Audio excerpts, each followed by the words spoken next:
नमस्कार. थर्मोडायनॅमिक्सचा आपला 25 नंबरचा प्रॉब्लेम बघतोय आता आपण. तर या प्रॉब्लेममध्ये काय सांगितलं आहे तर 1.215 किलोजूल ऑफ मॅक्झिमम वर्क म्हणजे वर्क डन दिलं आहे.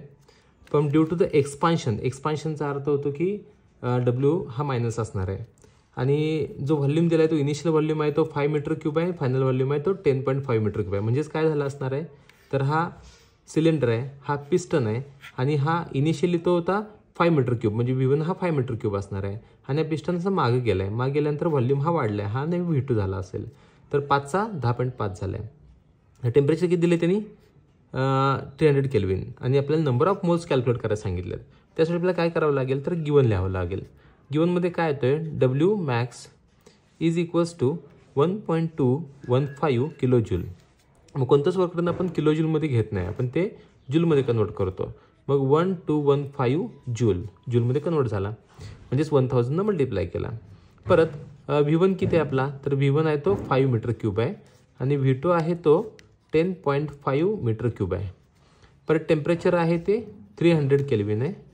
परत आरची व्हॅल्यू आहे 8.314 जूल पर केल्विन पर मोल. आणि काय गिवन आहे गिवन झालं. आता काय करायचं आहे टू फाइंड आउट काय करायचं आहे तर number of moles is equals to question mark. Formula कोणता असणार आहे तर W max.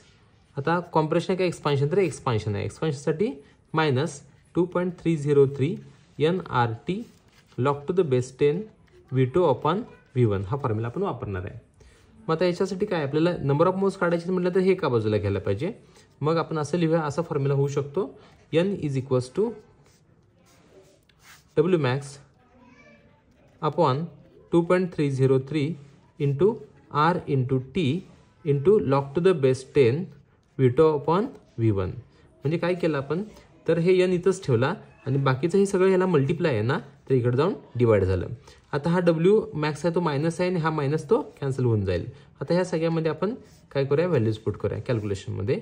Number of moles is equals to W max किती आहे आपला तर 1215 2.303 इंटू R किती 8.314 इंटू टेम्परेचर किती 300 kelvin into log to the base 10 V2 किती आहे आपला तर V2 आहे तो 10.5 अपॉन V1 किती 5. हे तर कॅल्क्युलेशन केलं तरी चालेल किंवा लॉग टेबलने केलं तरी चालेल. मी लॉग टेबलने करून दाखवतो. मग 10.5चा लॉग किती येतोय तर 1.0212 हा 10.5चा लॉग आहे मायनस 5चा लॉग किती येते तर 0.3216 लॉग येते. मग यांची मायनस किती मायनस केलं तर काय येते 6123. आता ही व्हॅल्यू आपल्या समोर आहे. आता याचा अँटीलॉग बघत बसायचा नाही आहे. ह्याचा अँटीलॉग बघितला तर मग परत आणि लॉग बघायला लागतो. म्हणजेच ही सर्कल केलेली व्हॅल्यू आहे ना, ही सर्कल केलेली व्हॅल्यू डायरेक्ट इथं दिसते तुम्हाला. ही व्हॅल्यू म्हणजेच ही सर्कल केलेली व्हॅल्यू आहे.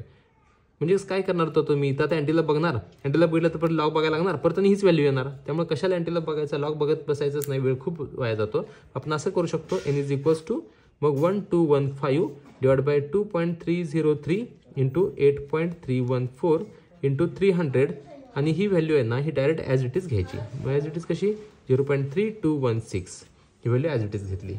आता आपल्याला काय करायचं आहे तर ह्या 4 व्हॅल्यूचा सम करायची लॉगची.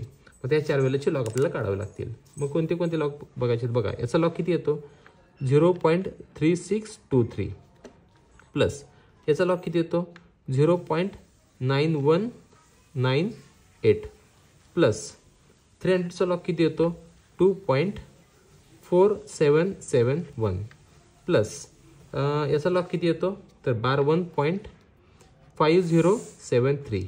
आता या सगळ्या लॉगची काय करावं लागेल सम करावं लागेल. मग सम किती येते तर 5 6 6 2.3. आता याचा ह्या सगळ्यांच्या लॉगची सम आली. आता या लॉगमधून ही जी सम आहे ती मायनस करावी लागेल. मग याचा लॉग किती येतो 12-15चा तर तो येतो 3.0845 मायनस 3.2665. तर यांचं मायनस केलं तर किती येईल आन्सर तर 0.818.12. आता याचा काय बघायला लागेल अँटीलॉग बघावा लागेल. अँटीलॉग बघताना 81चा 8मध्ये अँटीलॉग बघायचा. तर तो अँटीलॉग किती येतो 6577. बार 1 असल्यामुळं एक डिजिट इकडे सरकेल 0.6577 हा आन्सर आला. म्हणजेच काय आपले नंबर ऑफ मोड्स किती आले 0.6577 एवढे नंबर ऑफ मोड्स आले. आपण आता नंबर ऑफ मोड्स कॅल्क्युलेट केले. थँक्यू.